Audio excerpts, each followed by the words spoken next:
पाकिस्तान में इंसाफ मुहैया करने का तेज़ तरीन और जदीद तरीका ईजाद हो चुका है। अगर अपनी अरबों और खरबों की जायदादों की मनी ट्रेल ना दे सको तो कानून ही तब्दील कर दो। कुछ ऐसा ही किया इस इम्पोर्टेड टोले ने हुकूमत में आने के बाद। पूरे 3 साल ये इम्पोर्टेड टोला इमरान खान पर दबाव डालता रहा कि नैब का कानून बदलो ताकि उनको रिलीफ मिल सके। खान भी डटा रहा और कहा कुर्सी छोड़ दूंगा लेकिन एनआरओ नहीं दूंगा। सारी पार्टियां मिल गईं और एनआरओ देने वालों को भी अपने साथ मिला लिया। आखिरकार सबने मिलकर खान को गिरा ही दिया, लेकिन खान भी बड़ा ही ज़िद्दी निकला। इम्पोर्टेड हुकूमत नामंजूर का नारा लगाया और वापस अपनी आवाम में आ गया। अब ज़रा इस पूरी कहानी का पस मंज़र सुने। हुकूमत में आने से पहले इन 2 पार्टियों पर जो केसेस थे वहाँ से शुरू करते हैं। वोट को इज्जत दो और मुझे क्यों निकाला वाले इनकलाबी शेर असल में इश्तिहारी निकले। करप्शन के बेताज बादशाह जिनको पाकिस्तान की अदालतों ने सिसिलियन माफिया का खिताब दिया, अल अजीज़िया केस में इनको सज़ा हुई। जेल में घर जैसा माहौल मिलने के बावजूद प्लेटलेट्स की ऊंच नीच की वजह से ज़मानत पर रिहा हुए और तब से अपने आबाई शहर लंदन में उन्हीं बेनामी अपार्टमेंट्स में अय्याशी की ज़िंदगी बसर कर रहे हैं जिनकी मनी ट्रेल अभी तक नहीं दी। और तो और प्लेटलेट्स की भी कोई खैर खबर नहीं। दुनिया भर में इनको अपनी करप्शन की वजह से पजीराई मिली। पनामा पेपर्स हो कि पंडोरा, यहाँ तक कि दुनिया के अमीर तरीन लोगों तक की फहरिस्त में इनका नाम है। और कौम के सवाल पूछने पर सिर्फ ये जवाब दिया कि अगर हमारे पास आमदन से ज़्यादा असासे हैं तो इससे आपको क्या। अब बात करते हैं छोटे मियाँ साहब की। बेगर्स कांट बी चूज़र्स से अपने सफ़र का आगाज़ किया और फिर पूरी दुनिया में पाकिस्तान का नाम रोशन किया। जहाँ भी गए यही कहा कि मैं मांगने नहीं आया लेकिन मजबूरी है। इनके केसेस की फहरिस्त भी लंबी है। रमज़ान शुगर मिल्स केस, इख्तियारात का नाजायज़ इस्तेमाल, आशियाना हाउसिंग स्कीम केस, सानिया मॉडल टाउन केस और आमदन से ज़ायद असासों में नैब में तहकीकात जारी हैं और ज़मानत पर रिहा हैं। कमर दर्द का बहाना बनाकर हमेशा अदालत से गायब रहते हैं। मकसूद चपरासी से लेकर सारे गवाह आहिस्ता आहिस्ता अल्लाह को प्यारे होते जा रहे हैं। इन पर नैब, FIA और यहाँ तक कि बरतानिया की अदालतों में भी केस चल रहे हैं। और हाल ही में डेली मेल के साथ आउट ऑफ कोर्ट सेटलमेंट की जिसने इनके इस कारनामे की खबर शाया की कि जनाब ने इमदाद को भी नहीं छोड़ा। अल्हम्दुलिल्लाह ये आजकल पाकिस्तान के वज़ीर आज़म हैं। अब बात करते हैं इनके साहबजादे हमजा शहबाज की, जिन्होंने बच्चों को करप्शन के फ़वाइद से रूशनास करवाया। 3 दफ़ा हल्फ लेने के बाद भी इनका वज़ीर आला पंजाब बनने का ख्वाब पूरा नहीं हो सका।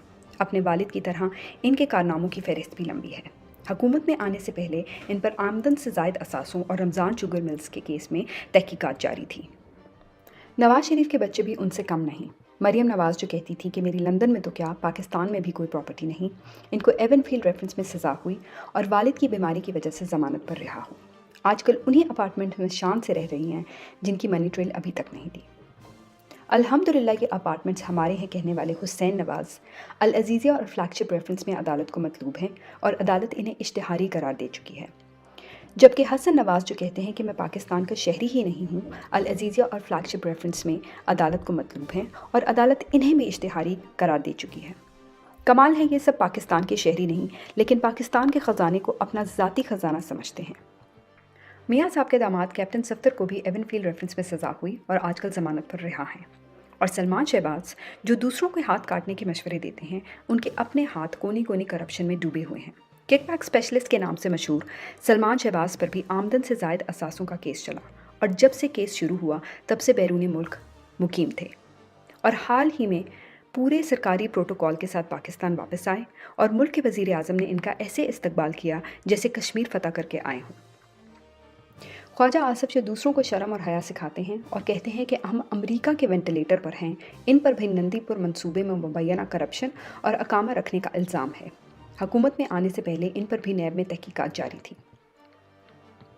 एहसन इकबाल जो कहते हैं कि बहुत से मुल्कों ने करप्शन के साथ भी तरक्की की और जिन्होंने मुल्क की मईशत को बचाने के लिए कौम को कम चाय पीने का मशवरा दिया, उनकी अपनी करप्शन की तहकीकात जारी है। नारोवाल में स्पोर्ट कॉम्प्लेक्स केस में मुबैना तौर पर 6 अरब की करप्शन का केस है और हुकूमत में आने से पहले इन पर भी नैब में तहकीकात जारी थी। इसहाक डॉलर जिनको पूरे सरकारी प्रोटोकॉल के साथ सरकारी जहाज़ में पाकिस्तान वापस लाया गया ताकि ये मुल्क की डूबती हुई कश्ती को भंवर से निकालें। जब से इनको पता चला है कि ख़जाना खाली है और कुछ लूटने को नहीं बचा तो आजकल दूसरों पर गोलाबारी करके गुजारा कर रहे हैं। मरियम औरंगज़ेब जो कि मुल्क की साबिक और मौजूदा वज़ीर इत्तलात हैं, जिन्होंने पूरे 2000 रुपये देकर कौम की मुश्किलात आसान करने की कोशिश की, इन पर भी पूरे 15 अरब रुपए के सरकारी इश्तिहारात में माली बदउनवानी का इल्ज़ाम है और हुकूमत में आने से पहले इन पर भी नैब में तहकीकात जारी थी। लोहे के चने ख्वाजा साद रफ़ीक पर भी हुकूमत में आने से पहले पैरागॉन सिटी केस और आमदन से ज़ायद असासों में नैब में तहकीकात जारी थी। हुकूमत में आने से पहले खुर्रम दस्तगीर पर भी आमदन से ज़ायद असासे बनाने और बतौर वज़ीर तजारत शुगर मिलों को 5 अरब का फ़ायदा देने का इल्ज़ाम और मुल्की ख़जाने लूटने का इल्ज़ाम था, जबकि शाहिद खाकान अब्बासी पर LNG केस में तहकीकात जारी थी। हनीफ अब्बासी को भी एफिड्रिन केस में उम्र कैद की सज़ा हुई, 9 माह बाद ज़मानत पर रिहा हुए और PDM के हुकूमत में आने के बाद इनको वज़ीर आज़म के मुआवनी ख़ुसूसी बनने का शर्फ हासिल हुआ, जबकि परवेज़ रशीद पर 15 अरब रुपए के सरकारी इश्तहारात में माली बदअनवानी का इल्ज़ाम है और नैब में तहकीकात जारी थी। नून लीग के कम अज़ कम 28 वज़रा पर हुकूमत में आने से पहले नैब में करप्शन और बदअनवानी की तहकीकात चल रही थी। अब बात करते हैं पीपल्स पार्टी के चेयरपर्सन आसिफ अली ज़रदारी, जो कि मिस्टर 10% के नाम से भी मशहूर हैं। इन पर करप्शन के केसेस की फहरिस्त लंबी है। मनी लॉन्ड्रिंग केस, जाली accounts case, tractor reference, SGS reference, connector reference, polo ground reference, ARY gold reference समेत दीगर केसेस शामिल हैं। आसिफ अली ज़रदारी भी हिफाजती ज़मानत हासिल कर चुके हैं। इनकी वजह शोहरत भी करप्शन है। इसीलिए माइकल बुर्ले ने कहा था कि कैमरॉन को ज़रदारी से हाथ मिलाने के बाद अपनी उंगलियां गिन लेनी चाहिए। जब बारिश आता है तो पानी आता है, और कांपे टांग रही हैं से शोहरत हासिल करने वाले बिलावल भुट्टो ज़रदारी, जो आजकल दफ्तर खारजा में इंटर्नशिप कर रहे हैं, इन पर भी आमदन से ज़ायद असासों और जाली अकाउंट्स केस में नैब में तहकीकात चल रही थी। जबकि फरियाल तालपुर, जो कि आसिफ अली ज़रदारी की हमशीरा हैं, इन पर भी जाली अकाउंट केस और मनी लॉन्ड्रिंग केस में नैब में तहकीकात जारी थी। मुराद अली शाह, जो कि बिलावल भुट्टो ज़रदारी के पर्सनल फोटोग्राफर होने के साथ साथ वज़ीर आला सिंध भी रह चुके हैं, बतौर वज़ीर ख़जाना सिंध इख्तियारात का गलत इस्तेमाल करने की वजह से मुतअद्दिद बार नैब में पेश हो चुके हैं और हुकूमत में आने से पहले इन पर तहकीकात जारी थी। राजा परवेज़ अशरफ, जो कि राजा रेंटल के नाम से भी मशहूर हैं, रेंटल पावर केस में मुतअद्दिद बार नैब में पेश हो चुके हैं और हुकूमत में आने से पहले इन पर तहकीकात जारी थी। अल्हम्दुलिल्लाह ये आजकल पाकिस्तान की कौमी असम्बली के स्पीकर हैं, जबकि शर्जील मेमन बतौर वज़ीर इत्तलात सिंध इख्तियारात का गलत इस्तेमाल करने की वजह से इन पर भी नैब में तहकीकात जारी थी। यूसुफ रज़ा गिलानी पर इश्तहारी मुहिम केस में गैर कानूनी ठेके देने की वजह से नैब में तहकीकात चल रही थी, जबकि आगा सराज दुरानी आमदन से ज़्यादा असासों के केस में नैब के ज़ेर हिरासत थे। पीपल्स पार्टी के कम अज़ कम 14 वज़रा पर हुकूमत में आने से पहले नैब में करप्शन और बदअनवानी की तहकीकात चल रही थी।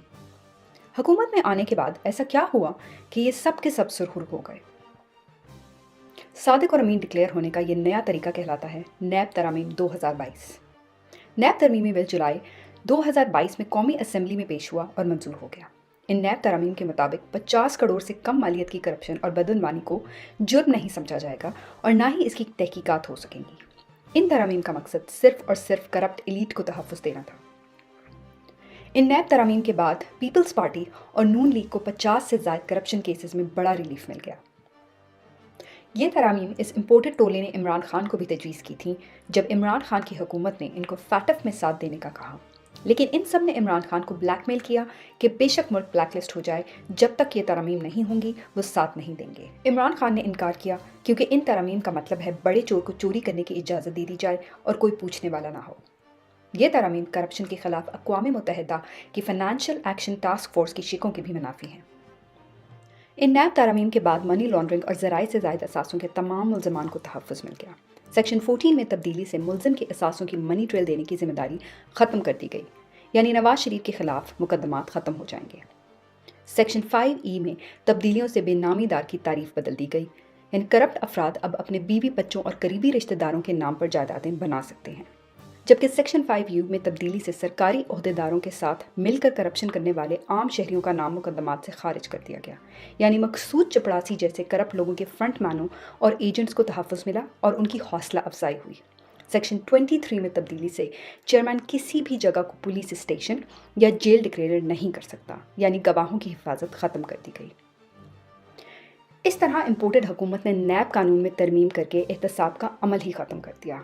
तरमीम के बाद नैब के हाथ बंधे हुए हैं और अब ये वफाकी हुकूमत के मातहत आ गया है, यानी जिन चोरों का एहतसाब करना है वही अब इसकी सरबराही करेंगे।